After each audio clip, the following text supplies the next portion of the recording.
봄의 첫 연휴에 귀한 둘째 날을 이렇게 잘라내서 이렇게 참석해 주셔서 대단히 감사합니다. 아마 제 생각에는 여기 오신 분들이 훌륭한 시민들이셔서 3.1절의 의미를 되새겨보기 위해서 이 자리에 참석하신 게 아닐까 이런 생각을 해봤습니다. 3.1운동이 100주년이 돼서 뭐 여기저기 행사도 많고 뭐 신문 방송에 여러 가지 기사들도 올라오던데 제가 최근에 어떤 기사를 보니까 거기 87년도 3월 1일 날 어느 교회에서 함석헌 선생님이 하셨던 말씀을 전한 글을 봤습니다. 거기 함석헌 선생님이 본인이 지낸 3.1운동 뭐 이런 얘기를 하시면서 나도 사람이고 이 나라의 주인은 나다 라는 걸 처음 자각하게 했던 그 운동이었다 뭐 이런 말씀을 하시더라고요. 저는 거기서 그 자각이라는 게 저는 이제 시민으로서의 자각이라고 생각을 했습니다.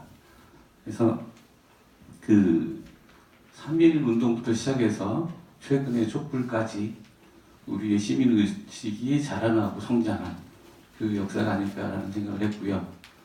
그런데 그 시민의식이라는 게 한번 생겼다고 해서 내내 계속 변치 않고 있는 게 아니고 뭐 성장하고 소멸하고 변모하고 또 때로는 뭐 퇴색될 수도 있고요. 그런 것이라고 생각합니다. 그런 의미에서 저희 이번에 2019년도 오존인문학 강좌 고전 특강은 서양에서 시민의식의 어떤 원천이 되는 그리스와 로마에서의 시민으로 산다는 것, 이게 무엇인지 한번 살펴보고 앞으로 우리가 우리의 시민됨으로서의 나 그걸 어떻게 만들어가야 될지 그걸 고민하는 자리로 삼기로 했습니다. 오늘 오셨으니까 8회가 끝날 때까지 빠짐없이 와주시라고 믿습니다. 오늘 이제 주제가 그리스에서의 축제와 시민 이런 것인데요. 우리가 이제 연휴가 된 이유가 이제 3.1절의 국경일이기 때문인데 그리스 축제는 국경일이고 할리데이고 그렇습니다. 그러니까 시민들이 모여서 신에게 경배를 드리고 놀고 그리고서 시민으로서의 자각과 어떤 자기 정체성을 형성하는 그런 장이었습니다. 그래서 오늘 강의도 그리스 축제처럼 경건하면서도 즐겁고 경쾌한 자리가 됐으면 좋겠습니다. 그런 의미에서 오늘 강의를 맡아주신 김원 선생님이 그렇게 강의를 해주실 가장 적격자라는 생각을 했습니다. 김원 선생님은 프랑스 스트라스부르크 대학에서 아리스토텔레스 시학과 수사학으로 박사학위를 하고 현재는 이제 서울대 HK 연구교수로 계시고요. 서양고전을 접동 과정에 강의를 하시면서 한편으로 그리스 로마 고전에 대한 많은 논문들을 내셨고 그다음에 인문학의 뿌리를 읽다 등 10여 권의 공주와 저술을 내셨고요. 그리스의 위대한 전설을 비롯한 4권의 역설을 내셨습니다. 여러분들이 방송이나 또 선생님 글을 통해서 잘 아시겠습니다만 김원 선생님은 경건하지만 무겁지 않고 평이하지만 깊이 있는 그 말과 글을 쓰고 말씀하시는 분입니다. 그래서 오늘 강의도 흥겹지만 가볍지 않고 경건하지만 무겁지 않게 해주시라고 믿습니다. 김원 선생님 모시겠습니다.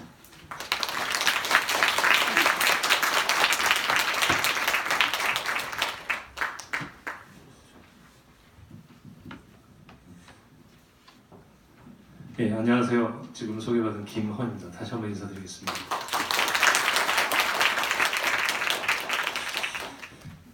이게 금년에 시작하는 시민인문 강좌 첫 번째인데 제가 스타트를 잘해야 앞으로 잘할 수 있다는 무거운 그 부탁의 말씀을 제가 듣고 와서 그런지 좀 떨립니다. 네, 제가 오늘 말씀드릴 내용은 아테네의 축제 문화와 시민적 삶인데 큰 제목은 지금 김주희 선생님이 말씀하신 것처럼 고대 그리스와 로마에서 시민으로 사는 것이 무엇이냐, 그거에 대한 연속 강의 첫 번째로 아테네를 잡았습니다. 이 제목에서 두 가지를 좀 주의해야 될 것 같습니다.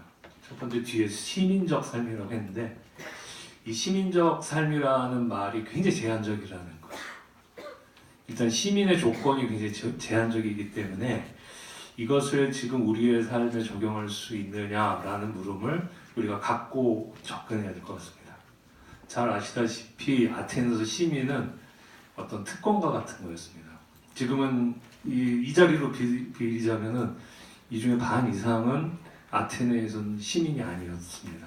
그 이유는 다 아시다시피 여성이 시민적 지위를 갖지 못했기 때문이죠. 그리고 19세 이하 19금이라는 그 선을 맞추려면 그 이하의 사람은 시민으로 취급을 받지 못했고요. 그 다음에 남자고 19세가 넘어도 노예거나 외국 출신 또는 아버지가 외국인이면, 그러니까 아테네 이해 지역이면 시민이 아니었습니다. 그러니까 굉장히 제한적이죠. 평균적으로 잡아서 아테네에 거주하는 인구가 평균적으로, 그러니까 몇백 년 동안을 쭉 잡아서 평균적으로 10만 명 안팎이었다고 합니다. 많을 때는 30만도 같고 적을 땐 그보다 적고요. 시민의 수는 2만에서 3만, 많을 때는 5만까지 갔다고 하는 얘기도 있는데 그 정도 숫자만이 시민이었습니다. 어떻게 보면 서구의 역사는 그렇게 제한적이던 시민의 범위가 점점점 넓어지면서 모든 사람이 시민으로서의 권리를 인정받는 확장의 역사였다, 이렇게 볼 수 있습니다. 지금 오늘 말씀드리는 제 내용은 그런 남성 아테네 순혈주의에 제한이 있다는 걸 일단 염두에 두시고 시작하시고요. 그 다음에 축제라는 것이 가장 독특한 성격이 있습니다. 이 축제는 모두 신과 관련이 있고 따라서 굉장히 종교적이었습니다. 종교와 관련이 없는 축제는 없다라고 봐도 됩니다. 그리스 로마 신화라는 말을 우리가 많이 하는데 그 신화는 우리에겐 재미있는 옛날 얘기였지만 당시에는 그것이 종교였고, 또 종교였다는 말은 그 사람들의 세계관 속에 진리였다는 것이죠. 그 사람들은 인간적인 삶을 살면서도 신과 함께하고 있다는, 요즘 영화도 있던데 신과 함께하는 사람들이었다, 이렇게 보시면 되겠습니다. 따라서 오늘 말씀드린 건 굉장히 제한적이고, 그러니까 인적 구정에서 굉장히 제한적이고 세계관적으로도 종교적이고 신화적이다. 이 내용을 염두에 두시고 들으시면은 조금 더 이해폭을 넓히실 수가 있을 거라고 생각이 되고요. 현재 우리에게 어떤 의미를 줄 수 있는지 하는 것도 찾아보실 수 있을 겁니다. 제가 그리스 그리고 로마를 전공하지만 한때는 이것이 서구 문명의 뿌리고 이것이 전 세계 문명에서 어떤 보편성을 갖고 있다라는 생각을 저도 갖고 있었는데, 최근에 저의 생각에 많은 점이 좀 변한 게, 우리 좀 비판적으로 볼 필요가 있다. 이것을 이상화시키거나 우월한 문화로 보지 않고 독특한 하나의 문화로 보면서 우리의 독특함과 어떻게 연계될 수 있는가를 살펴봐야 된다는 생각. 그래서 어쩌면 제가 이걸 소개해드리면서 상당히 비판적이고 평화하기도 하고 그런 어조가 많이 들어갈 거라는 걸 염두에 두시기 바랍니다. 이게 제가 특별히 민족주의자거나 그런 건 아니고요. 또 사대주의자도 아니고 그런 어디엔가 있는 위치라고 보시면서 들어오셨으면 좋겠고요. 또 하나 제한적인 게 저의 지식의 제한을 좀 염두에 주시고 이해해 주셨으면 좋겠습니다. 제가 그리스 로마 쪽 전공을 많이 하고 공부를 했지만 축제라는 개념을 가지고 좀 집중하게 된 것은 솔직히 말씀드리면 이제 작년부터입니다. 그 이전에는 그 그리스 비극이나 희극을 공부하면서 디오니수스 제전 정도, 그 다음에 그 정치적으로는 판 헬레니즘에 관련된 뭐 올림피아 제전과 같은 그런 우리에게 너무나 잘 알려져 있는 축제에만 관심을 가지고 제가 공부를 했었는데, 이 축제가 인간 그리고 시민에게 미치는 영향이 어떤 것인가라는 데 관심을 갖고 들여다보기 시작하니까 굉장히 많은 내용이 있더라고요. 그래서 제가 오늘은 아테네에서 벌어졌던 축제 전체를 한번 소개를 해드려야겠다. 다른 말로 하면 그걸 내가 공부해 봐야겠다 란 마음에서 시작했는데 시간적인 제약상 다 못했습니다. 12달 중에서 3달을 못했어요. 그리고 3달치는 좀 이해해 주시고 용서해 주시기를 바라고요. 그 다음에 제가 공부를 시작했기 때문에 제가 처음 접하는 것들이 많아서 저도 실수할 수 있다는 걸 염두에 두시고 들어보셨으면 좋겠습니다. 좀 아마추어 같다는 생각 드실 수 있는데 제가 최대한 그런 느낌이 안 들게 열심히 해보겠습니다. 몇 가지 제한사항 아시겠죠? 축제는 종교와 관련되어 있다. 시민은 굉장히 제한적인 범위에 있다. 이걸 강의하는 자 자체도 정보와 깊이에 한계가 있다. 제가 이걸 준비하다 보니까 그 아테네 달력이 어떻게 구성됐는가 그걸 살펴보게 됐습니다. 그리고서는 보니까 달 이름이 이렇게 여러 가지더라고요.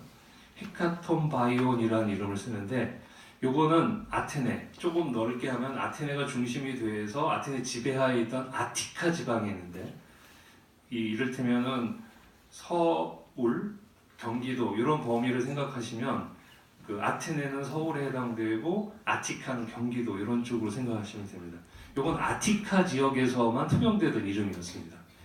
그러니까 우리가 생각하는 것처럼 전 세계적으로 똑같은 달력과 똑같은 달력 이름을 월 이름을 쓰지 않았다는 것을 염두에 두셔야 됩니다. 그렇게 표준화된 건 인류 역사상 굉장히 최근의 일입니다. 한 100년도 안 된다. 100년쯤 됐나? 그 정도입니다.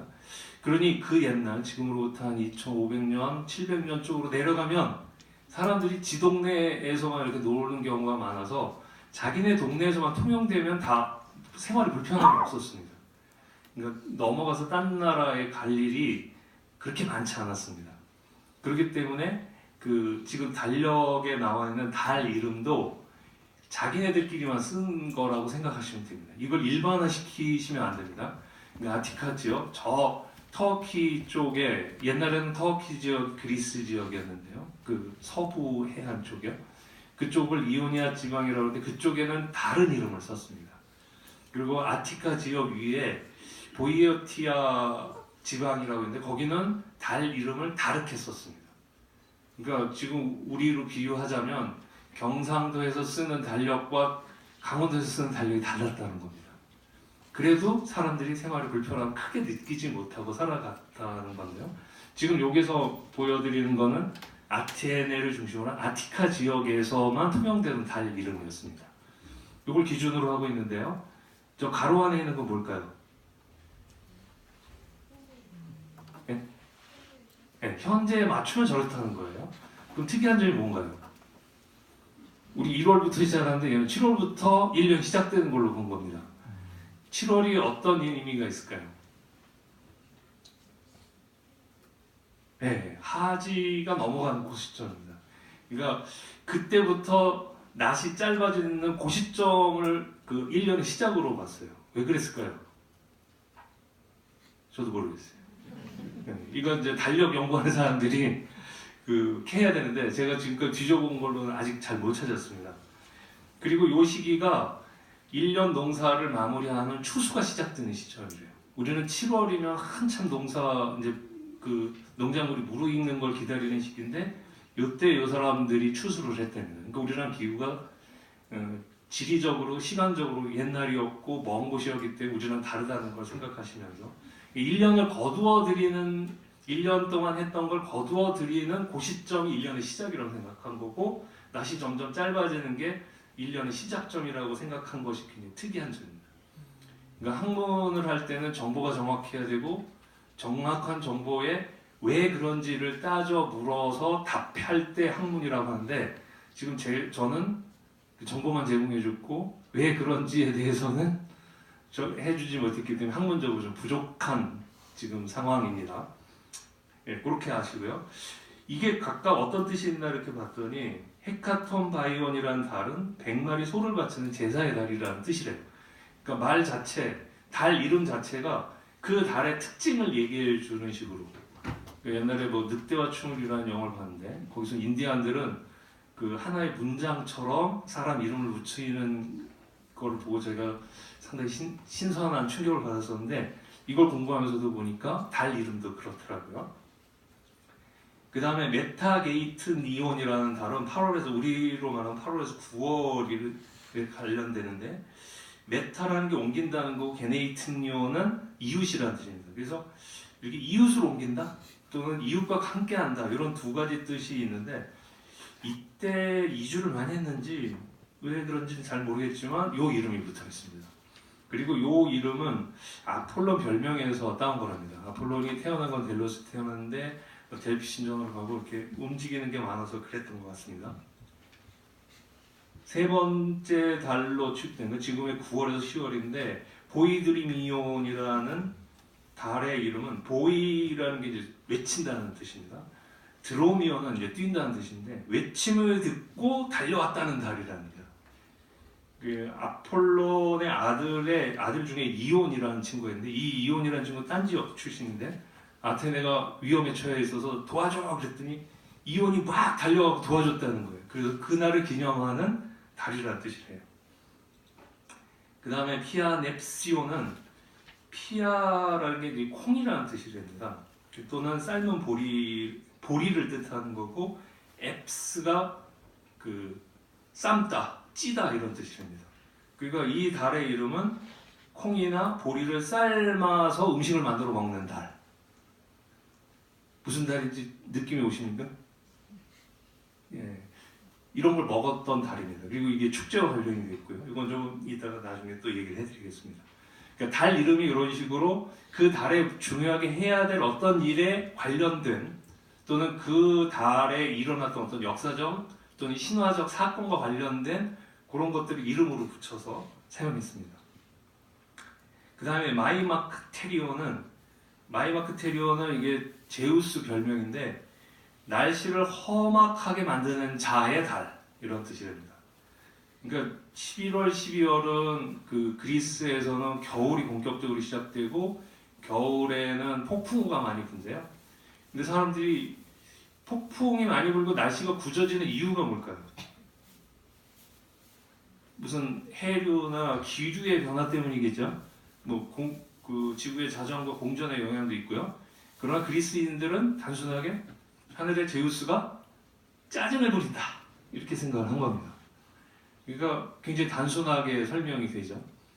그러니까 이 달은 11월, 12월에 날씨가 모진 이유는 그건 폭풍을 일으키는 제우스가 요즘 히스테리 부리는 그 고해야. 그렇게 이름을 붙였답니다.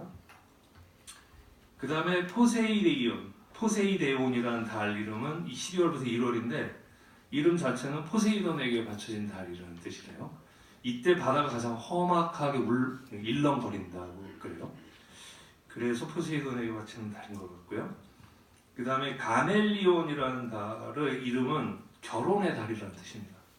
신화에 의하면 제우스와 헤라가 요 달에 결혼을 했대요. 1월, 2월. 여기에 맞춰서 사람들도 결혼을 많이 했대요. 그래서 요 달은 결혼의 이제 성수기. 그렇게 지금으로 하면 이제 예식장 불나는 되겠죠. 그 다음에 안테스테리온이라는 달 이름이 있는 거는 2월부터 3월인데 안토스라는 게 꽃이라는 뜻이라서 꽃 피는 달. 이거는 이해가 충분히 되죠. 그 다음에 에파페볼리온이라는 달은 3월에서 4월까지 됩니다. 이거는 엘라포스가 사슴이라는 뜻이거든요. 그리고 볼리온이라는 게 쏘아 맞춘다는 뜻이에요. 사슴을 쏘아 맞추는 달. 아르테미스 별명에서 온 달인데 이때 사냥을 많이 하기 때문에 이날 이런 이름이 붙여졌을까요? 어쨌든 이 이름이 붙여졌습니다. 그 다음에 무니키온의 다리는 무니키아라는 지방이 있는데 그 지방에 아르테미스 여신이 주로 거주를 했대요. 그래서 이 날도 아르테미스 여신을 기념하는 달이라고 되어 있고요. 그 다음에 타르겔리온이라는 달은 타르겔리온이라는 게 첫 수확으로 만든 빵이라는 뜻입니다.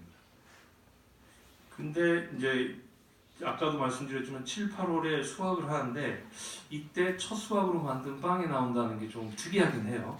어쨌든 뭐 보리나 밀 이런 것들을 이쪽에 가장 먼저 수확할 수 있었던 시기였던 것 같아요. 7, 8월이 추수가 본격적으로 시작되는 달이라면 5, 6월은 어쨌든 추수를 할 수 있어서 첫 번째 빵을 먹을 수 있는 달.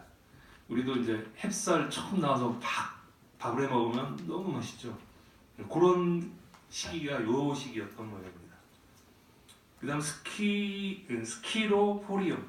요거는 스키로라는 게 아테네에서 그 여신, 그 아테네 여신이나 아르테미스 여신이나 아폴론 신의 사제들이 무슨 행렬이 있으면 쓰던 하얀 우산이래요. 근데 요 우산을 가지고 다니는 달이라는 뜻입니다. 이때 이런 행사가 많았던 모양인지, 아니면 이때 이제 햇볕이 강렬하니까 사제들이 이걸 주로 쓰고 다니니까 사람들이 저 사람들 드디어 하얀 우산 쓰기 시작했네, 하얀 양산 쓰기 시작했네 하면서 그 현상을 달 이름에 붙였던 것 같습니다. 재밌죠? 안 재밌나요? 이게 재밌어야 되는데 재밌으라고 가져온 건데. 네. 자, 이런 이름, 아주 그 달의 특별한 행사나 어떤 사연을 담아서 이렇게 붙인 것. 우리도 그런가요?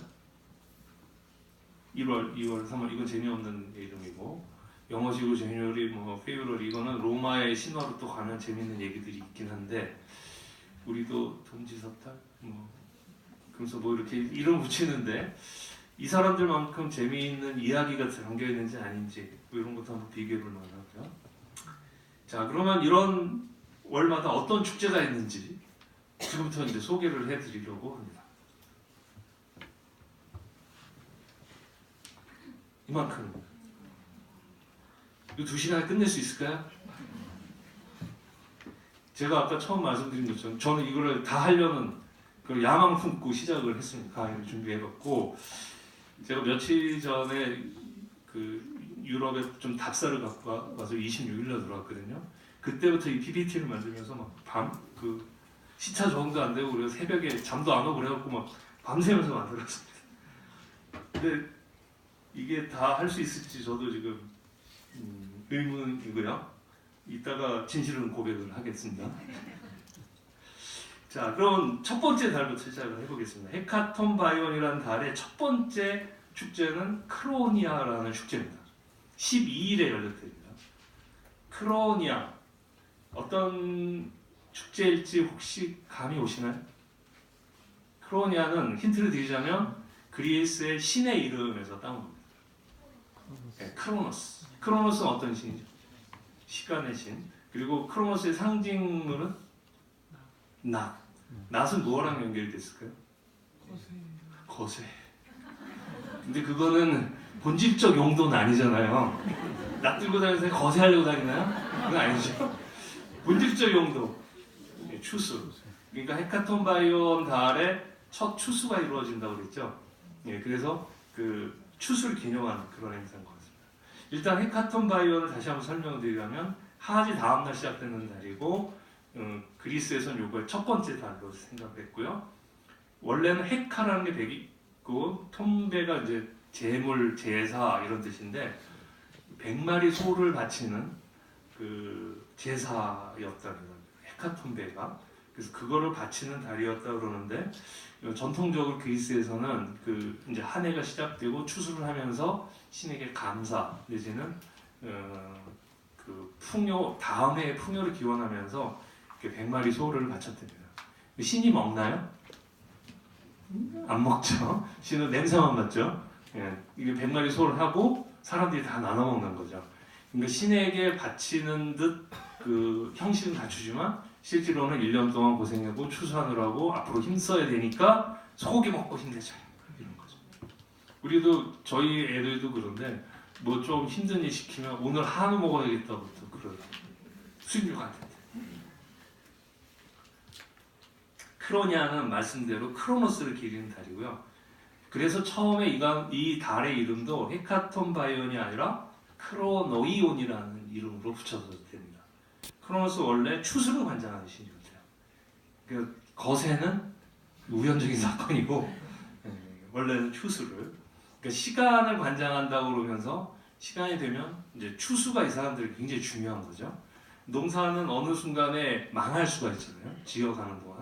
추수를 할 때 비로소 한 해가 마무리되고 새롭게 준비할 수 있는 시간이 된다고 생각한 거죠. 다시 지금 보여드리는 전화 상징물이고, 물론 이제 아까 말씀하신 대로 아버지 우라노스를 거세하고서 세 번째 권력을 차지하게 되죠. 그리스 신화에서는 가이아가 첫 번째 패자였고, 그 다음에 그 아들 우라노스, 땅이 처음엔 신이었고, 그 최고 신이었고, 땅이 하늘을 나니까 하늘이 그 다음에 신이 되고, 그 하늘을 거세하면서 시간이, 요 땅, 하늘, 시간의 이 권력 변화도 신화적으로 따지면 굉장히 흥미로운 얘기들이 담겨 있는데, 오늘 그 시간은 아니니까 그냥 넘어가도록 하겠습니다. 그 다음에 이 원래 뜻은 거세를 한 걸 기념하는 그런 축제는 아니고 추수를 종료하는 걸 기념하는 축제였다고 합니다. 그리고 이때 노예들은 원래 평상시에는 그 주인하고, 그러니까 시민하고는 어울리지 못하고 밥상을 같이 못했답니다. 이때는 주인이 야 너도 수고했으니 일로 와라, 그래서 같이 밥을 먹을 수 있는 그런 시기를 가졌답니다. 즉 이식이 많은 그 신분의 격차를 허물고 서로 격없이 만날 수 있었던, 그러면서 이 신화적으로 헤시오도스의 신통기를 보면은 크로노스가 지배하던 시기를 황금 시기라고 그러고, 그때는 모든 인간들이 법 없이도 살 수 있었고, 심지어는 농사를 짓지 않아도 모든 그 열매들이 맺혀서 잘 살 수 있었다, 이런 시기라고 알려져 있는데, 그러니까 이 크로노스를 기념하면서 크로노스가 지배하던 시기에 인간들의 삶, 황금 시기를 재현한다, 이런 의미도 있었답니다. 그러니까 아까 제가 제한적이다 그렇게 말씀드렸는데, 시민들이 한 사회를, 즉 한 사회의 주도적인 권력을 가지고 권리를 가지고 주도하는 사람들이 권력을 잘 이끌어 나갈 때는 권력이 소외된 자들을 어떤 방식으로든 달래고 가야죠. 억압하기만 하고 때리기만 하면, 그게 폭발하면 나중에 혁명이 일어나고 반역이 되고 나라가 전복되죠. 그러니까 이 사람들은 평상시에는 신분의 질서, 그것을 기본적인 사회 시스템을 갖고 있지만, 이렇게 특별한 날에는 그 평상적 시스템에서 벗어나서 그걸 허무는 그런 기회를 가지면서 사람들이 가질 수 있는 불만족 요소를 해결해 나갔다고 합니다. 그러니까 그 스파르타는 훨씬 심했다고 그러는데, 스파르타는 시민과 그 노예 비중이 거의 뭐 한 심할 때 10대 1까지 갔답니다. 스파르타가 확장됐을 때는. 그러니까 아테네도 시민보다 훨씬 많은 수가 노예였거든요. 그러니까 노예들을 잘못 간수하고 달래지 않으면 전복될 수 있는.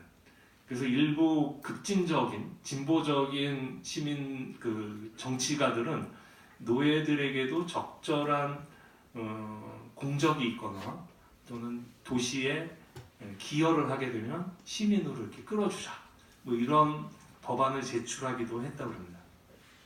지금 이 축제는 그런 의미가 있습니다. 자, 두 번째 축제로 넘어가는 신 오이키아. 이거 혹시 무슨 뜻인지, 이건 이제 그리스어를 하셔야만 좀 알 수 있는데, 그래서 대충 알 수 있어요. 신, 함께라는 뜻이고요. 오이키아, 집이라는 뜻. 집을 같이 한다? 뭐 이런 뜻이 있는 축제인데요. 집을 합한 것을 기념하는 축제랍니다. 그러니까 네 집하고 내 집하고 합하자. 이게 한 사회에서 이루어졌을까요? 아테네 속에서? 그럴 리 없죠. 우리가 옆집 사람들 우리 집 합시다. 이건 그 정상적인 걸로, 정상적인 사람으로 인정받지 못하죠. 이거는 그 도시를 집으로 그 비유해서 아테네가 중심이 되고, 주변에 이제 다른 도시 국가가 있는데 아테네가 확장이 되면서 아티카 지방을 이루었다고 그랬죠. 그 주변에 있는 폴리스들한테 점령하면서 식민지로 삼지 않고 너랑 나는 친구야, 우리 같이 살자, 뭐 이러면서 신 오이키아, 너랑 나랑 집을 합하는 거야, 우리 같은 울타리에 사는 거야, 이런 의미를 주는 축제였다고 합니다. 그래서 아티카의 여러 도시들이 공동체로 합병하는 굉장히 정치적인 의미가 있는 그런 축제였습니다. 아까 제가 모든 축제는 신과 관련된다고 그랬는데, 요거는 그런 점에서 보면 상당히 정치적인 색채가 더 강한, 하지만 꼭 그런 건 아니고요. 이거는 이제 어떻게 보면 아테네가 주변에 있는 도시들을 병합하면서 이루어진 것을 기념하는 축제이기 때문에 아테네 입장에서는 좋지만 주변에 병합되는 폴리스 입장에서 기분 나쁠 수 있죠. 예. 그렇기 때문에 이거는 아테네 중심주의 아니냐, 아테네 제국주의를 정당화시킨 축제가 아니냐 이렇게 볼 수 있습니다. 일본이 우리 침략해갖고 너랑 나랑 집 합한 거야. 너랑 나랑 같이 살는 거야. 그러면서 축제 벌이면 우리가 조화를 할 수 있겠습니까? 태극기 들지, 그쵸? 다른 의미의 태극기요. 예. 태극기 드는 게 여러 가지 의미가 있어서. 우리 어저께도 이제 그런 너랑 나랑 집 안 합할래 하면서 태극기 들었던 그걸 기념했던 축제를 벌였었잖아요. 그러니까 이런 점에서 이건 상당히 위험할 수도 있는데 그러려면 아테네가 상당히 많은 부분 정치적으로 주변 폴리스에게 권리나 뭐 그런 걸 허용해야 되죠. 그런 점에서 보면 아테네는 상당히 이제 영리하게 하긴 했어요. 각각을 자치적으로 독립을 주고 그쪽에게도 민주주의 하라고 그러고 단 우리에게서 탈퇴하면 가만 안 둔다. 이런 메시지는 강력하게 보내고요. 이 합병의 주인공이 테세우스라는 전설을 만들어냈습니다. 그러니까 이걸 만든 사람은 단순히 정치적 야망이 있는 아테네의 일부 정치가가 아니라 신의 아들이었던 테세우스야. 테세우스 얼마나 훌륭한 사람인지 니들 다 알지. 이러면서 역사적인 어떤 저항감을 신화적인 그 이데올로기로 덮으면서 이렇게 무마해 나가는 축제를 했던 거라고 볼 수 있습니다. 제가 아까 말씀드린 그런 점에서 이 자체가 갖고 있는 정치적 의미는 상당히 불량할 수 있지만 상당히 영리하게 처리해 나갔다 이렇게 볼 수 있는. 그 고전기 아테네인들은 이 시노이코이아를 도와준 게 테세우스가 영웅인데 이 테세우스는 포세이돈의 아들로 알려져 있고 테세우스를 도와준 게 또 아테나 여신이라고 알려져 있죠. 그러니까 지네들이 정치적으로 병합을 해놓고 이 의미를 테세우스에게 그리고 테세우스를 도와준 아테나 여신에게 그리고 테세우스의 아버지인 포세이돈에게 이렇게 신화적인 의미로 덮으면서 그 실제 역사 속에서 일어났던 또는 정치적 현실 속에서 일어났던 불평들 내지는 불만 요소를 이렇게 덮어나가는 축제로서 정치적 불만을 덮어나가는 그런 아테네인들의 지혜라면 지혜일까? 좀 나쁘게 말하면 교활함, 합리적 교활함 이런 것들을 볼 수 있는 그런 축제라고 볼 수 있습니다. 투키디데스 기록에 의하면 이게 아테나 여신이 도와줬기 때문에 아테나 여신을 기린다는 그런 뜻으로 가고요. 요거는 이제 1년마다 매년 열리긴 했는데 1년마다 번갈아 가면서 한 해는 하루만 하고 그 이듬해에는 이틀하고 이렇게 번갈아 가면서 했답니다. 이틀한 이유는 아마도 매년 주변국들을 다 불러내는 것이 좀 힘들었기 때문에 한 해는 좀 조용히 지내고 그다음에 좀 그 다음에는 좀 규모를 크게 해서 여러 지역의 아티카의 여러 도시들을 이렇게 불러들이고 그랬던 모양입니다. 그리고 BC 4세기에는 물론 5세기에 큰 전쟁이 일어나죠. 431년부터 404년까지 스파르타랑 아테네가 장기전을 벌이게 되는데 그걸 펠로폰네소스 전쟁이라고 그러죠. 거기서 스파르타가 이겼는데 스파르타가 이겼음에도 불구하고 그 그리스 전체의 패권을 차지하지 못하죠. 아테네는 패배했음에도 불구하고 끊임없이 그 복원운동, 자기네들 그 힘을 복구하면서 스파르타와 계속 또 간헐적인 전투를 벌이죠. 근데 374년에 휴전을 하게 되는데 이때는 또 그 주신을 에리에네라는 평화의 여신을 주신으로 삼았답니다. 그러니까 싸우긴 하지만 너랑 나랑 같은 집안에 그리스라는 같은 울타리에 살잖아. 이런 것들을 주는 그런 메시지를 주는 축제라고 볼 수 있죠. 자, 요 시노이키아라는 축제는 그러니까 아테네가 확장되는 것, 정치적으로, 군사적으로, 외교적으로 확장되는 것을 무마하기 위한 또는 전쟁 상태에서 평화의 염원을 주는 메시지로서 작동하는 축제였다. 이렇게 보시면 되겠습니다. 지금 보시면 아시겠지만 굉장히 정치적인 의미를 갖지만 거기에 신화를 덮어 씌움으로써 이걸 인간적 차원에서 신적 차원으로 끌어올리고 인간 사이의 갈등을 시인의 차원으로 올려놓아서 해소하려고 하는 그런 의도가 보이는 그런 걸 볼 수 있습니다. 그 다음에 이제 가장 중요한 판아테나이아 축제가 있습니다. 판아테나이아는 어떤 의미인지 조금 감이 오시나요? 판, 이게 모든이라는 뜻입니다. 아테나이아 하면은 아테네에 있는 사람들 다 모여 이겁니다. 그러니까 앞에 있는 축제는 일부의 사람들만 참가했던 성격이 강하다면 이 판 아테나이아는 진짜 남녀노소 할 것 없이 다 모인 겁니다. 판 아테나이아는 아테네에서 가장 중요한 축제고 도시의 수호신 아테나 여신의 생일이죠.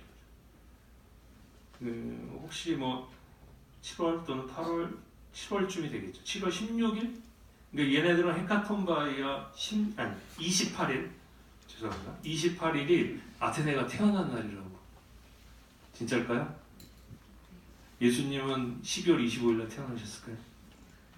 우리는 그날 이렇게 의미를 부여하면 그냥 굳어지는 거죠. 이때도 헤카톤바이온의 28일 날 아테네가 태어났다. 아테네의 탄생에 대해서는 흥미로운 전설이 있죠. 신화. 그러니까 메티스 여신이랑 제우스가 사랑을 했는데 메티스 여신이 자식을 낳으면 제우스를 제거하고 왕권을 잡는다.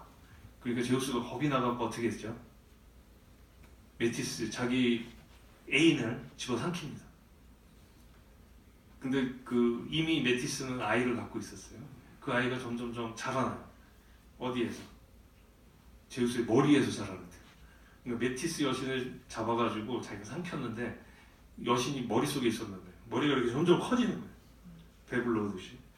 그러니까 이제 제우스가 극심한 두통에 시달리니까 헤파이스토스, 대장장이신 헤파이스토스가 도끼로 머리를 깎댑니다.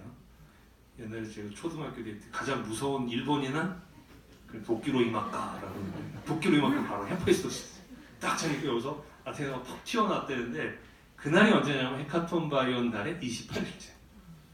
지금으로 계산하면은 한 8월 14, 15일. 네. 혹시 이때 생일인 사람은 아테네 여신과 생일이 같다는 그런 말씀하셔도 됩니다. 그 기원전 17세기부터 여신상의 옷을 갈아입히는 의식을 치렀답니다. 그 처음에 여신상은 사람 크기, 사람하고 똑같은 크기의 여신이었는데 나중에 그 아테네가 그 에게해 연안에 패권을 주면서 델로스 동맹의 맹주로 떠올랐을 때는 파르테논 신전을 짓고 페리클레스가 아크로폴리스에다 파르테논 신전을 짓고 그게 이제 5세기죠. 그러니까 2세기 200년 동안은 소박한 아테네상이 있었어요. 근데 나중에 보여드리겠지만 나중에 거대한 조각상이 세워지거든요. 6층짜리 건물로. 그러니까 옷 만들어서 그걸 갈아입힌 거예요. 그러니까 얼마나 힘들었겠어요. 근데 어쨌든 그렇게 크게 해놓고도 옷을 갈아입혔대요.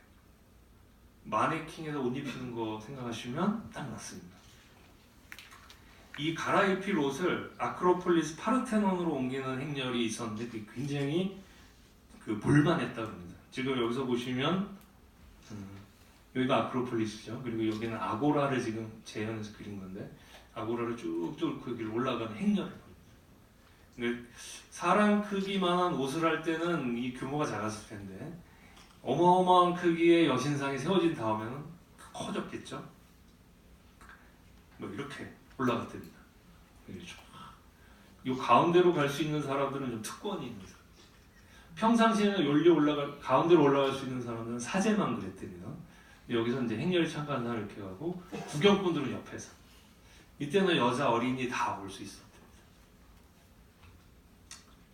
그 경로가 이렇답니다. 여기서 시작해가지고 아테네 제일 큰 문에서 시작해서 쫙 이렇게 아고라를 뚫고 여기 헝한 공간이 아고라고요. 여기도 엄청 살았죠 사람들. 성 안에 저렇게 올라갔습니다. 그리고 이 파르테논 신전은 좀 역사적으로는 5세기라고 했죠. 아까 이제 판아테나이아 축제는 7세기부터였는데 200년 동안은 여기에 조그만 그 신전이 있었고 거기에 아테네 작은 신상이 있었는데 페리클레스가 그 이전에 이제 페르시아가 쳐들어왔을 때 페르시아를 무찌르고 아테네가 제국으로 급부상하면서 페리클레스가 델로스 동맹의 중심지로 삼으려고 이제 파르테논 신전을 세우게 되죠. 여기에 이제 어마어마한 아테네 파르테노스라는 신상을 세우게 됩니다. 이 길이가 12m, 12.192m입니다. 그러니까 굉장히 크죠. 예. 금과 상아로 된 신상을 세웠다는데 지금은 부서져 있지만 옛날에 이런 모양이고 채색으로 이렇게 채색해서 여기도 이렇게 다 그림을 그렸답니다. 지금 가면 이제 다 부서졌죠. 이 오스만 투르크 제국 여기를 정복하고선 이 신전의 용도를 폭탄 저장고로 썼답니다. 화약 저장고. 야, 여기다 폭탄 놔두면 안전하겠다. 근데 너 어떻게 됐겠어요? 넣어놓고 관리 잘못하고 터진 거예요. 그리고 지금 이제 망가져 있는 거죠. 걔네들만 아니었으면 지금 멋있게 이런 걸 볼 수 있을 텐데. 지금 아테네에서는 이렇게 복원하려고 노력을 하는데 돈이 어마어마하게 들어서 제가 듣기로는 최소 50년 이상 걸린다고 그러더라고요. 이 속에 들어가면 이만한 신상이 있었대요. 사람 크기가 이만한데 이만하게. 이거 옷 입힌다고 생각하시면 이만한. 그러니까 처음에 행렬이 이만한 크기였다면 이제 그거보다 한 6, 7배 정도 되는 크기. 지금 이제 이건 모형이고 지금 있다는 얘기는 아닙니다. 사람이 이만하다면 이만한 크기로 만들었대요. 그러니까 원래 델로스 동맹의 델로스 섬이 델로스 동맹의 어떤 금고였거든요. 회원국들이 돈 내면 거기다가 관리했는데 페리클레스가 그거를 가져다가 파르테논 신전에 집어넣은 거예요. 그 주변에 있던 델로스 동맹, 야, 그걸 왜 니네 나라에 넣냐? 그러니까 이제 그 사저들을 촉대했대요. 사저들이 쫙 와보고 이걸 딱 보고 여기다 놓는 게 맞겠다. 신이 지켜주는 것 같은 거예요. 그러니까 사람들이 그 페리클레스는 그 투키디스나 다른 기록에 보면 신을 믿지 않았던 무신론자래요. 근데 이 사람은 무엇을 정확하게 믿었냐면 사람들이 신을 믿는다는 사실을 정확하게 꿰뚫은 거예요. 그래서 사람들의 믿음을 이용하면 정치적으로 지배가 가능하겠다라는 생각을 해서 이게 어마어마한 신전을 지어놓으면 사람들은 이곳에 신이 산다고 생각했고 이만한 신상을 세워놓으면 이렇게 거대한 신이 우리를 지켜주리라는 믿음을 가질 거라고 믿었다고 해요. 그래서 델로스 동맹의 그 어마어마무시한 돈을 여기다가 저장할 수 있게 됐다는 거죠. 사저들이 와갖고 아크로폴리스 딱 보고 여기다 넣는 게 맞다. 델로스 위험하다. 이렇게 생각했다니까요. 아까 보여드렸던 건 여기에 있는 거고요. 여기에 또 바깥에 프로마코스 아테나. 프로마코스는 프로마코스. 프로는 앞이라는 뜻이고 마코스는 싸운다는 뜻이거든요. 앞에서 싸워주는 아테네. 이런 신상도 여기다 만들어 놓은 거예요. 여기는 처녀 아테네. 그래갖고 집어넣고 여기는 이렇게. 그러니까 사절들이 와서 여기서 이걸 봤다고 생각해봐요. 저 신이 여기를 지켜주겠다. 이렇게 믿는 거죠. 사람들이 되게 단순한 거죠. 그 교회나 절 크게 쓰면은 거기에 하나님이나 부처님이 더 잘 계실 것 같은 생각해서 헌금 많이 내잖아요. 그런 거 비슷하죠. 자, 그런데 이렇게 옷 갈아입히는 축제였던 게 기원전 566년에서 77년 사이. 그러니까 그리스에서 날짜를 표시할 때 566-7 이렇게 하는 이유는 아까 보여드렸던 것처럼 달의 시작과 연도의 시작이 이렇게 중간부터 시작하기 때문에 지금 연도로 따지면 이게 엉성하게 걸쳐 있게 되기 때문에 보통 이런 식으로 많이 표시하는 거 보실 수 있습니다.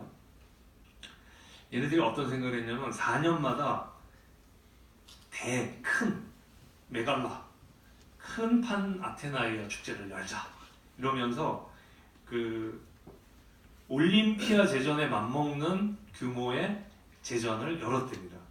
이걸 제안한 사람은 당시 아르콘이었던 히포클레이디스라는 사람이 이렇게 제안을 했대요. 참고적으로 보면 판 아테나이아 그럼 아테네 사람 다 모여라는 그 취지가 있다면 판 헬레니카 제전이라는 말을 씁니다. 이건 헬라스 사람 다 모여, 그리스 사람 다 모여 이라는 뜻이죠. 그게 대표적인 게 4개 있습니다. 올림피아, 퓨티아, 이스티미아, 네메이아. 각각 그 가로에 있는 건 처음 창설된 얘기 그 연도고요. 올림피아 제전 773년 가장 오래된 거죠. 가장 전통 있고 유속이 있고. 그래서 올림피아 제전이 열릴 때는 전쟁도 그만둔 데잖아요. 그러니까 아테네인들이 이제 세력을 자기가 잡고서는 야, 우리도 좀 빛과 번쩍한 행사를 하나 해야 되지 않겠냐. 그래서 판 아테나이제를 그 판 헬레니카제 규모로 열었던 겁니다. 그래서 이제 전 그리스의 사람들을 사절을 보내갖고 금년도에 우리가 크게 하니까 좀 와라. 그 올림픽과 같은 운동 경기도 한다. 그래갖고 사람들을 끌어모았다. 우승자에게는 보통 위에 있는 올림피아, 퓨티아, 이스티미아, 네메이아에서는 우리가 흔히 알게 있는 그런 월계수관 또는 이제 다른 데서 떡달나무 같은 것도 사용되곤 하는데 그렇게 월계수만 줬는데 아테네는 자신들의 부를 과시하려고 했는지 아니면 후발 축제를 최고의 축제로 만들려고 했는지 야 우리 동네에 와갖고 우리 축제에 참여해서 우승하면 상품도 줘 그러면서 상품을 줬답니다. 어떤 거였냐면 그 암포라라는 이렇게 그 도자기 중에 양손 이렇게 손잡이 달린 거 보신 적 있죠? 네, 그런 걸 줬답니다. 크기가 굉장히 크고 거기다가 아테네산 그 올리브에서 추출한 올리브 기름을 줬답니다. 그래서 그 거기에는 이렇게 앞면에는 아테네 여신상이 그려져 있대요. 이런 그림도 있고 지금 남아 있는 거 이렇게. 그러니까 여러분들이 그 저쪽 그리스나 터키나 뭐 로마나 이런 데 가서 그 이런 그리스 물병 볼 때 아테나 그림이 크게 그려져 있으면 이건 판 아테나이아제의 암포라라고 생각하시면 거의 맞습니다. 그리고 더더군다나 이제 확실하게 확인하는 방법은 뒤에 운동 경기가 이렇게 그려져 있대요. 우리도 금메달 따면 앞에는 이제 무슨 대회 있고 뒤에는 종목 이름도 써 있고 그런 거예요. 저 금메달 본 적이 없어갖고 게임 오는 거예요. 근데 얘네들은 이제 상을 줄 때 앞에는 아테나 여신이 있고 뒤에는 그 사람이 우승한 종목의 그림을 이렇게 그려놨대요. 그리고 이제 요 그릇 자체도 굉장히 귀중한 거였고 이 속에 30kg 넘는 양의 그 올리브 기름을 넣었대요. 그러니까 식용유 하나 이렇게 준 게 아니라 그 식용유 한 30병들이 이런 거 생각하시면 돼요. 그리고 여기다가 판 아테나이아 우승 이런 내용의 글이 적혀 있었대요. 지금 이건 무슨 경기일까요? 달리기. 이것도 달리기? 이거는 격투기, UFC. 이거는 전차 경기. 이거는 창 던지기. 그 창 던지기 아니고 가운데 있는 사람이 들고 있는 게 있어요. 리라. 음악 경연대회도 열어가지고 음악 경연대회에서 우승하면 그 이렇게 악기 연주하는 그림 그려서 이렇게 줬답니다. 이런 거 받으면 이제 집에 가서 이제 자랑하는 거죠. 이거 혼자도 못 들겠어 이러면서. 자, 그다음 이제 달이 넘어갑니다. 메타 한 달 잘 노셨죠? 네, 이제 새로운 달이 시작됩니다. 메타게이트니온이라는 달인데 이건 2주의 달이라는 뜻이고요. 아폴론 별명에서 따온 이름이래요. 이거는 사실 그 이 달에는 판 아테나이아 제전 그 앞에 달에 헤카톤베이아 그 달에 성대하게 판 아테나이아 제를 치르고 난 다음에 야 우리 너무 세게 놀았다 한 달 좀 쉬자 그래갖고 요 달은 그렇게 주목할 만한 축제는 없었다 그럽니다. 그래서 조금 있는 게 메타 게이트니아라는 그 축제가 있는데 기록에 의하면 이거는 그 전체 규모는 아니고 그 멜리테라는 지역에서 조그맣게 열렸다고 해요. 2주에 센 아폴론을 경배하고 멜리테 주민이 디오니스라는 곳에서 2주한 일을 기리는 축제라고 그러는데 워낙에 이게 작은 사건이고 이 지역에서만 이루어져서 기록이 많이 남은 게 없고 그러나 지금 남아있는 거는 그 아까 제가 보여드린 큰 달력표 있죠. 그런 건 남아있어가지고 아 이런 축제는 있었구나 하는 정도? 그러니까 아마 이웃과 잘 지내기 위한 그러니까 이주란 뜻도 있고 이게 메타 게이트 니온이라는 게 메타라는 말이 옮긴다는 뜻도 있고 함께한다는 뜻도 있거든요. 그래서 이 두 개를 같이 사용하면 메타 게이트 니온을 그 바꾼다는 의미로 하면은 그 이웃을 바꾼다는 뜻이 되고 함께라는 뜻으로 하면 이웃과 함께한다는 뜻이에요. 그래서 사실 이주라는 게 그렇죠. 이웃을 바꿔서 새로운 이웃과 함께하는 것이어서 그 말이 그 말이긴 해요. 그래서 그런 이웃과 잘 지내기 위해서 벌인 축제다. 뭐 이런 의미도 전해지고 있고요. 자, 그 다음에 키노스 아르게스라는 곳에서 열리던 헤라클레이아라는 축제가 있습니다. 헤라클레이아는 누구 하실지 아시겠죠? 네, 헤라클레스. 이름이 다 보여주고 있죠. 헤라클레이아는 퀴노스 아르게스라는 곳에 커다란 체력 단련장 김나지온이 있었는데 거기에서 헤라클레스를 기리던 축제로 알려져 있고요. 언제 했는지 정확한 날짜는 전해져 있지 않습니다. 근데 여기에는 원래는 시민들만 들어가게 돼 있대요. 근데 시민 아닌 사람도 한번 들어가 보고 싶잖아요. 여러분들 청와대 들어가 보고 싶지 않으세요? 네. 그 이제 어느 날 청와대 개방하면 그냥 막 들어가는 거죠.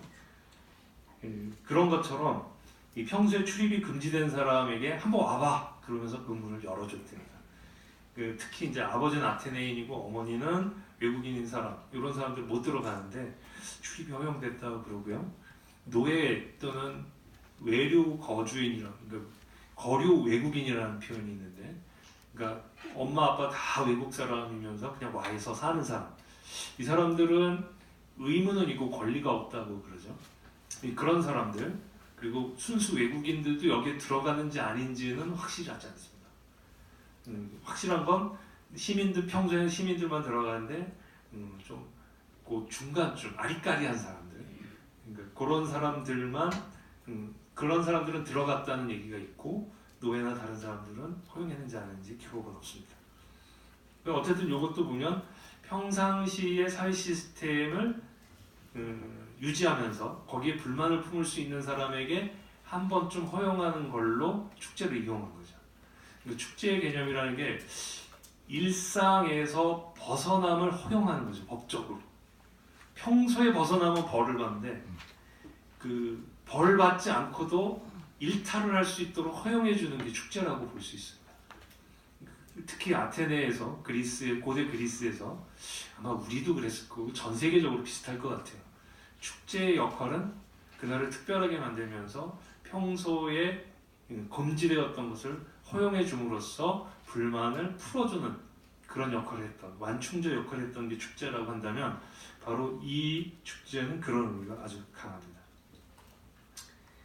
그리고 이날은 헤라클레스가 사실 엄청나게 먹고 엄청나게 마시는 인물로 그려지죠. 신화 속에서는. 그래서 이것을 기린다고 그러면서 엄청 먹었대요. 뭐 마시고 그리고 이제 술 먹다 개 된다 이런 표현이 있는데 개 돼도 다 용서해주고 그러던 그런 그 축제였다고 합니다. 지금 이 그림은 그 헤라클레스가 했던 일 중에 지옥에 들어가서 지옥을 지키는 머리 셋 달린 케르베로스를 잡아오는 그런 과거수인데 지금 그 잡아가는 과정이죠. 이런 헤라클레스를 기리면서 나도 헤라클레스처럼 하면서 체력 단련하던 곳에 나도 한번 들어가 보자 그런 사람들 풀어주는 그런 기간이었고요. 평소에 뭐 다이어트하고 뭐 몸매 관리하느라 못 먹던 거 이날 한꺼번에 막 먹고 1인 1피자 뭐 이런 거죠. 1인 1딱 뭐 이런 거. 그 다음 또 달이 또 넘어갔습니다. 3달째입니다. 네. 그 보에드로미온이라는 건데 아까 말씀드린 것처럼 보에가 외친다는 뜻이고 드로미온이 뛴다는 뜻입니다. 그러니까 누가 외치니까 뛰어왔다 이런 뜻인데 신화적으로 이런 뜻이 됩니다. 요건 좀 이따요. 그 첫 번째 그 축제가 게네시아라는 축제인데 그 달이 시작되고 5째 날에 시작됩니다. 게네라는 게 종족이라는 뜻이거든요. 종족, 가문, 족복 이런 뜻을 갖고 있습니다. 우리도 자동차 중에 제너시스라고 있죠. 무슨 뜻인가요? 아무튼 좋은 차 이렇게 말합니다. 제너시스의 원래 뜻은 탄생 이런 뜻입니다. 탄생, 족보 뭐 이런 뜻이 가문 이런 뜻으로 발전하는데 게네시아 이러면 가문의 축제 이런 뜻이 되죠. 근데 그 내용을 보니 전쟁과 관련된 축제고 전쟁이 끝났을 때의 축제입니다. 전쟁이 끝나면 하는 일이 뭐죠? 죽은 사람들을 추모하는 일이 가장 크죠. 전쟁에서 싸운 사람 들어온 개선도 있지만 더 중요한 건 죽은 사람들을 추모하는 게 있는데 이거는 원래 이제 보통 전쟁이 일어나면 가장 앞장서서 싸웠던 사람들이 귀족이죠. 그래서 노블레스 오블리주라는 표현도 그래서 나온 거죠.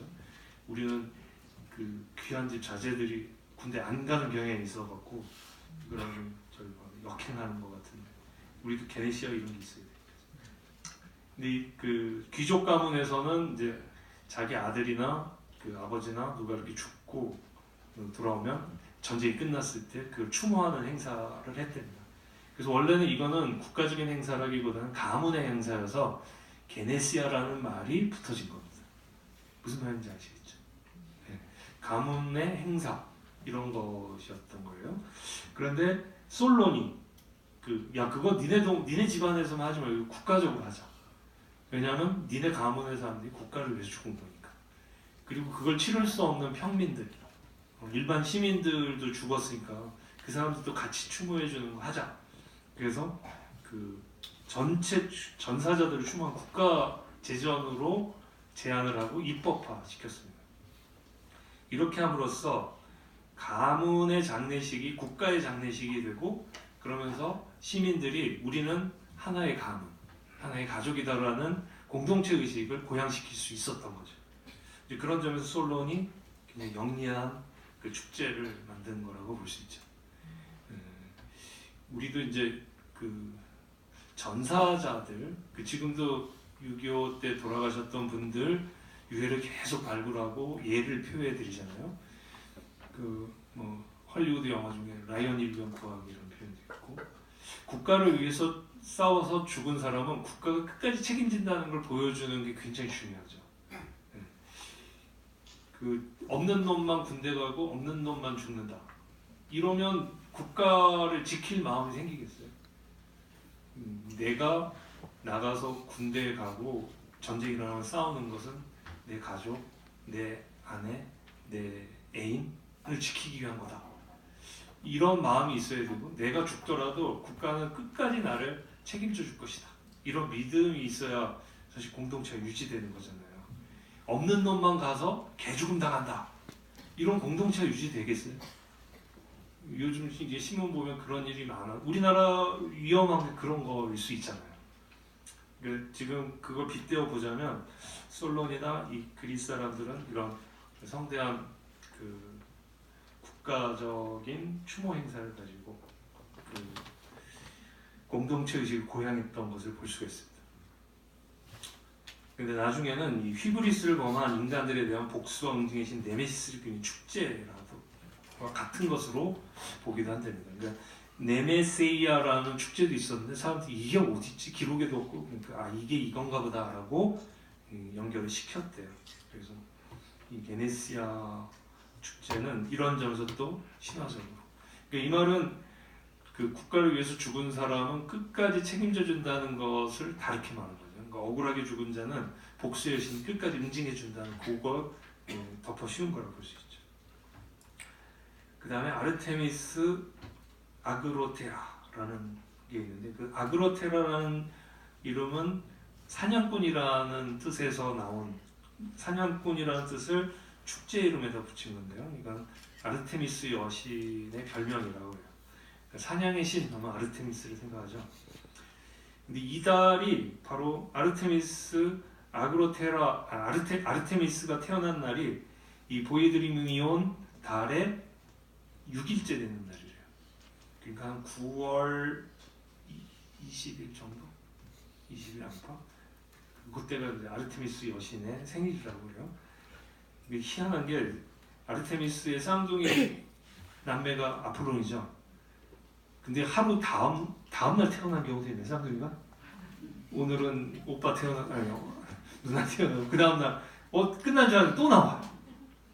얘네들은 신화적으로 그렇게 했대요. 메토 여신이 낳을 때 한 번은 그 첫날은 6일 날은 아르테미신이라고 그 다음날 아폴론이 태어났대요.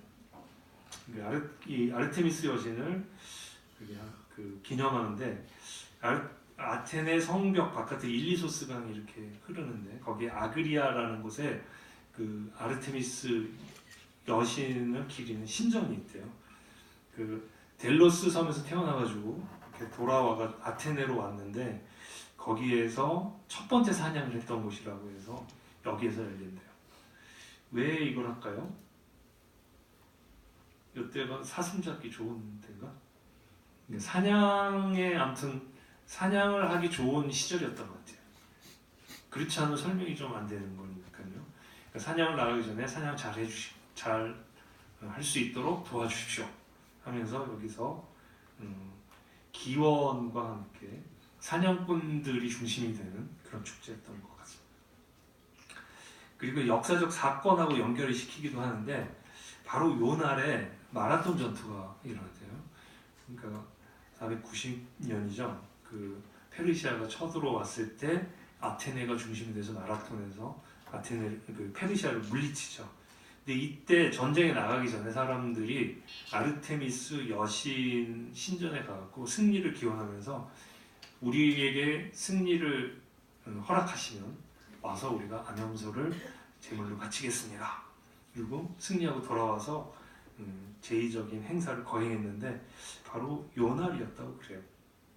벌어진 날이 이 날인지 제의 행사한 게 이 날인지 어쨌든 요 시기에 그러니까 나중에 바친다는 거는 첫 번째 해는 전투 끝나고 했겠지만 그 다음에는 이제 마라톤 전투 발생한 그날을 기념해서 계속 이 행사를 했던 거예요. 자, 그 다음에 보이드로미아라는 축제가 있는데 이거는 아테네 여신이 6일날 태어났다면 아르테미스 여신이 6일날 태어났다면 아폴론이 7일날 태어나가지고 아폴론 생일을 기념하는 거래요. 그러면 이제 아폴론을 중심으로 해야 되는데 아까 보에드로미온 여기 무슨 뜻이라고 했는지 기억나세요? 보에가 소리치니까 드로미아 달려왔다 이거죠. 역사적 사건으로는 그 아테네의 신화적인 신이 있는데 에렉테우스가 있었어요. 근데 에렉테우스가 통치하던 때에 아테네인과 아테네 조금 위쪽에 나중에 지도를 보여드리겠는데 엘레우시우스인들이 전쟁을 벌였었대요. 근데 그때 아테네인들이 패색이 지쳤는데 도와주십시오 했더니 이온이 와서 도와줬다는 거예요. 그래서 아테네인들의 도움을 요청하는 외침에 이온이 호응해서 달려왔다. 그래서 이날을 기념했고 이달의 이름이 바로 요 이름에서 나온 거라고 해요. 그럼 누구를 기리는 축제가 되어야 되나요? 이온을 기려야 되잖아요. 근데 이온 그러니까 영웅 숭배가 되어야 되는데 영웅 숭배가 되지 않고 아폴론 신을 하는 거예요. 그 이유는 이온이 아폴론의 아들이라서 아폴론이 안 났으면 어쩔 뻔했어. 이거죠.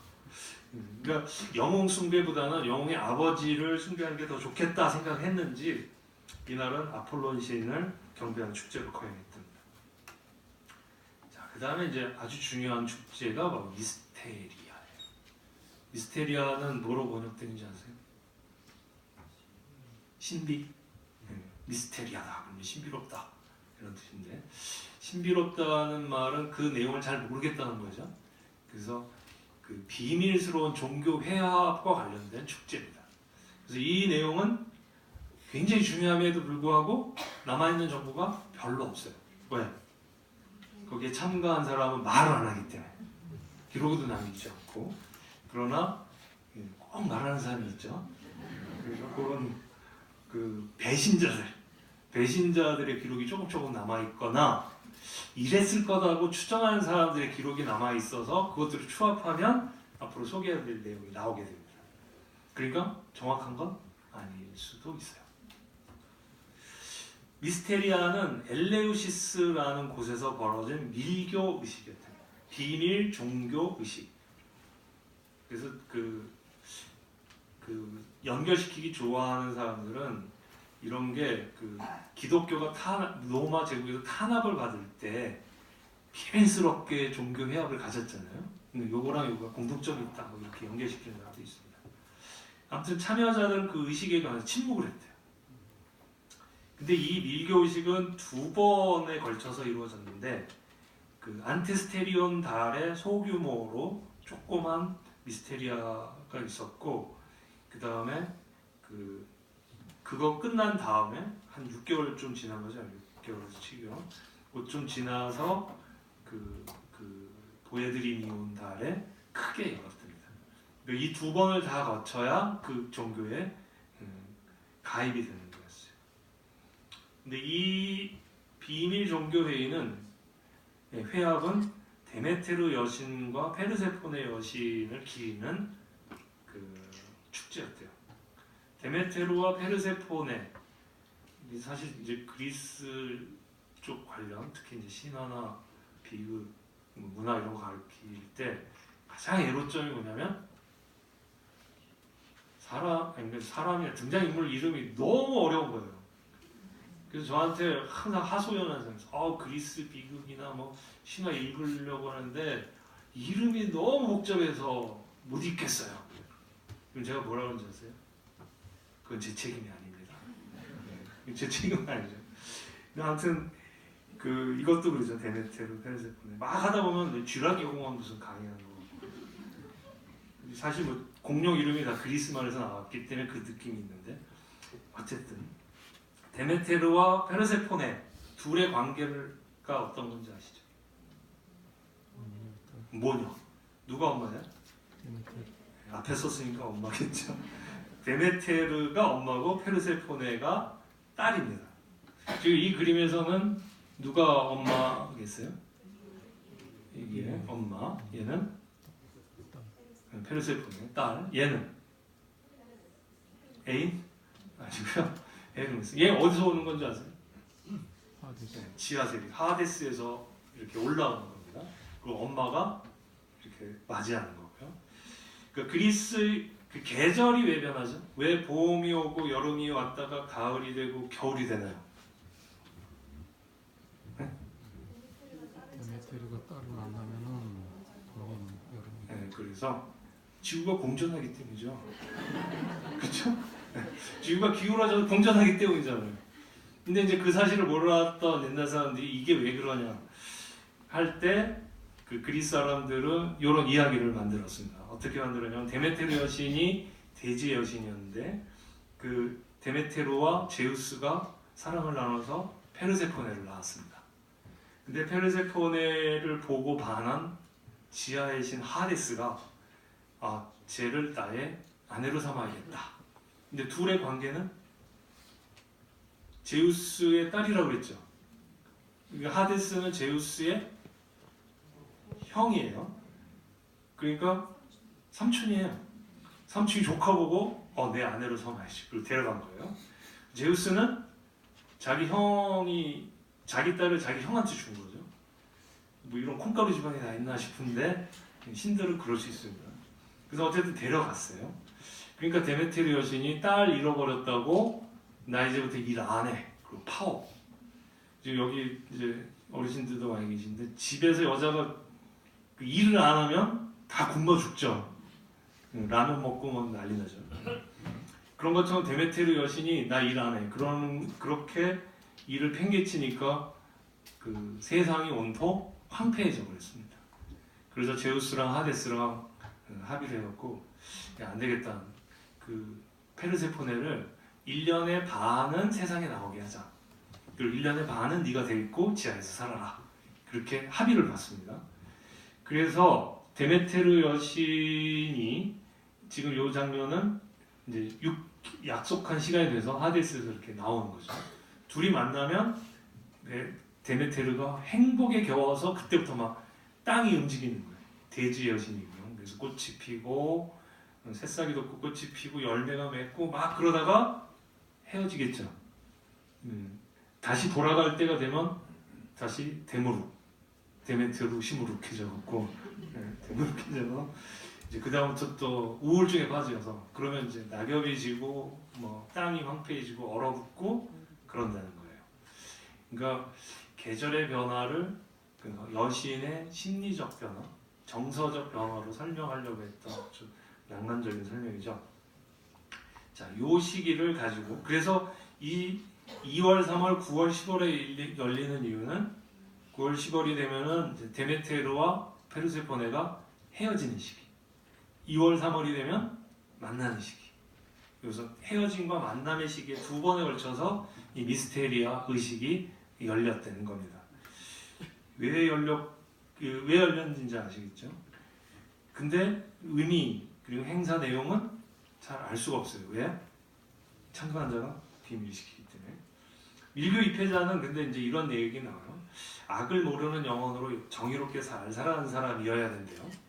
이거 어떻게 판별하나요? 이제 여러분 중에 이제 여기 그리스라고 그러면 아테네라고 여러분 중에 나도 밀교 의식에 참여하고 싶습니다. 그러면 그 애초 신입자들을 모일 때 입회인들을 모일 때 심사를 하는 거예요. 그래서 당신 생활이 물러나서 안 돼. 그리고 거부당하는 수도 있었대요.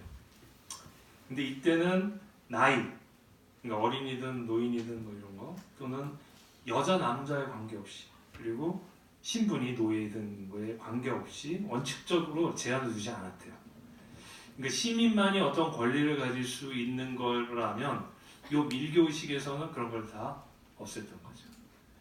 우리나라 역사 좀 이해를 돕기 위해서 비유를 하자면 신분 질서가 굉장히 강력하게 확고하게 확립되어 있던 조선시대에 천주교가 들어와가지고 기독교가 들어와서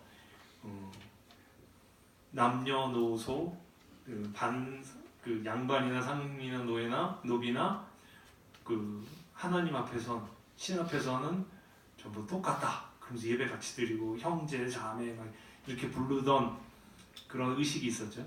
그러다 걸리면 어떻게 되죠? 다 잡혀 죽었죠. 여기서 죽진 않는데 그런 거 생각하시면 됩니다. 그 신분 사회가 엄격할 때 그 신분의 간극 또는 성의 간극, 젠더의 간극 또는 나이의 간극을 다 없애고 한 사람 신 앞에서 어우러질 수 있는 이런 기회. 근데 이것도 정치적으로 사회적으로 보면은 그 신분 질서가 철저했던 사회 시스템의 불만 요소를 풀어낼 수 있는 어떤 해방의 공간, 해방의 시기라고 보실 수 있습니다. 의식의 순서는 대체로 아테네에도 엘레우시니온이라는 성지가 있는데 거기에 보관된 성물을 엘레우시스로 운반하는 일이 첫날 이렇게 벌어지고요. 그리고 이제 입교 희망자는 신분을 받고 잘 살았는지 보고 선정된 다음에 돈을 받았대요. 이 비용이 꽤 높았대요. 수십일의 임금에 해당하는 기본 비용이 있었는데 수십일이면 요즘 최저임금제 뭐 이런 거 작동이 되는데 그거보다 높은 수준.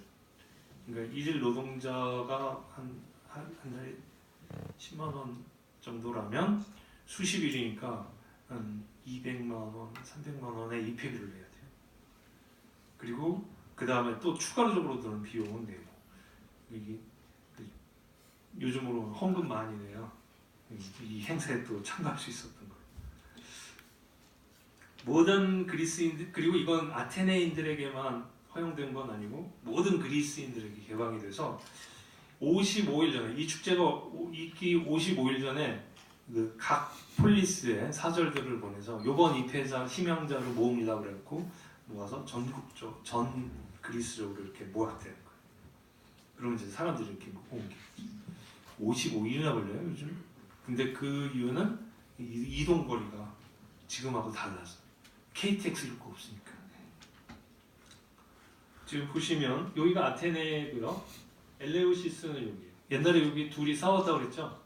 근데 여기서 도와줘 그래갖고 온 사람이 그 이온이라고 그랬죠. 이렇게 멀리 있었던 거고 이제 아테네가 세력 확장하면서 이 엘레우시스도 아티카의 영역에 들어온 거죠. 여기서부터 여기까지 가는 거였어요. 행렬을 쭉 가고 거기서 이제 도착하면은 거기서 이제 시간을 보내는 거죠.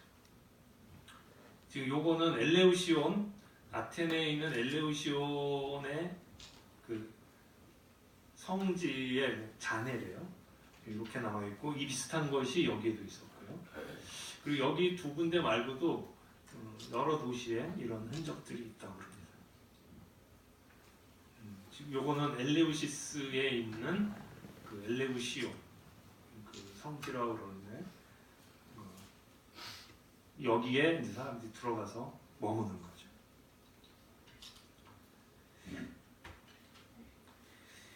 이제 아까 참가 심사를 받고 질문을 하면 답하고 교리 문답하는 것처럼 그렇게 한 다음에 돈 내고 그러면 이제 정화 의식을 한답니다. 그 너가 아무리 착하게 살았어도 너는 아직 더러워. 씻어야 돼. 그러면서 그때 사용된 게 바닷물을 막 뿌렸대요. 그리고 희한하게 돼지피를 뿌렸대요. 돼지피. 우리는 이렇게 하면 이제 돼지피가 왜 돼지피일까 이랬네. 아무튼 페르세포네와 데메테르 여신, 데메테르 여신에게 특히 제사를 지낼 땐 희한하게 어린 돼지가 그 제물로 많이 사용됐대. 우린 돼지 그럼 더럽고 막 먹는데 돼지를 길러본 사람들의 말에 의하면 돼지처럼 깨끗한 게 더 없다. 돼지를 더럽힌 건 인간이다. 삶의 조건을 더럽게 만들어 놓고 돼지를 거기다 놓으니까 돼지가 더러워진 거지 돼지 자체가 더러운 건 아니래요. 그런 것 때문에 그런 거죠. 어쨌든 그 돼지 피나 바닷물로 이렇게 몸에 뿌려서 정화의식을 한 다음에 그 다음에 두 여신에게 제물을 바치고 그 다음에 실내에 들어가서 조용히 지냈대요. 그러면서 이제 자기를 생각해보고 자신을 이제 신 앞에서 어떻게 살 것인가 뭐 이런 걸 생각했겠죠. 그리고 기원전 5세기 후반에는 그 엘레시스 밀교의식에 이 지금 요거는 정신과 영혼을 정화하는 그런 느낌인데 의학의 신 아스클레피오스가 이게 이방신이었대요 원래는. 근데 이게 이 5세기 후반부터는 이 아티카 지역으로 아스클레피오스 신이 이렇게 들어오게 되는데 아스클레피오스 신의 딸 중에 휘기에이아라고 있죠. 휘진, 하이진 뭐 이렇게 번역 그 복원이라는 뜻으로 쓰이는 글이죠. 그게 이제 아스클레피오스의 딸이래요. 근데 이 두 신을 섬기는 제의가 이 밀교식에 도입이 됐답니다. 그러니까 사람들이 생각하기에 영혼과 마음만 깨끗해지는 것으로는 충분치 않고 몸에 병이 있거나 허약함 이런 것도 극복해야 되지 않을까? 이런 식으로 생각해서 그런지 그래서 너는 몸과 마음이 다 건강해질진저 뭐 이런 식의 의식을 거행했대요. 그래서 몸을 깨끗하게 하고 병을 치료하는 의식이 함께 거행됐다고 합니다. 그러니까 그 이전에는 데메테르 여신과 페르세포네 여신만 섬기다가 이때는 이제 아스클레피오스 신도 그리고 그 딸 휘기에이아 신도 이렇게 함께 경배하는 그런 의식이 있었대요. 그다음에 이제 성물을 엘레우시스로 옮기는 장마 행렬이 쭉 있고요. 며칠 걸리겠죠. 하루 이틀. 그리고 엘레우시스에 도착하면은 두 여신의 제물과 그런 거 바치는데 제물은 주로 곡물이었다고 해요. 아까 돼지도 어린 돼지라. 그 지금 요 그림은 그런 성물을 담아서 가져갔던 거라는데 정확하게 뭐가 들어있는지는 저도 잘 모르겠습니다. 자, 또 한 달이 지나갔습니다. 네. 그래서 저희가 3시에 시작했죠. 근데 4시 25분인데 이거 언제 어느 세월에 이거 다 가죠? 조금 쉴까요? 그냥 조금 가까요. 이달 또 할 게 굉장히 많죠. 이달이 좀 빡센 달이에요. 놀기에 빡센 달. 그래서 조금 쉬시는 게 좋을 것 같아서 아무리 좋은 강의도 근데 강의 좋은 강의에 3가지 조건이 있다고 그래요.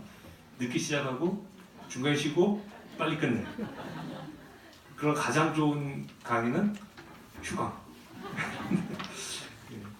아주 짧게만 쉬게 한 5분만 쉬게. 30분에 다시 시작하는 걸로 하겠습니다.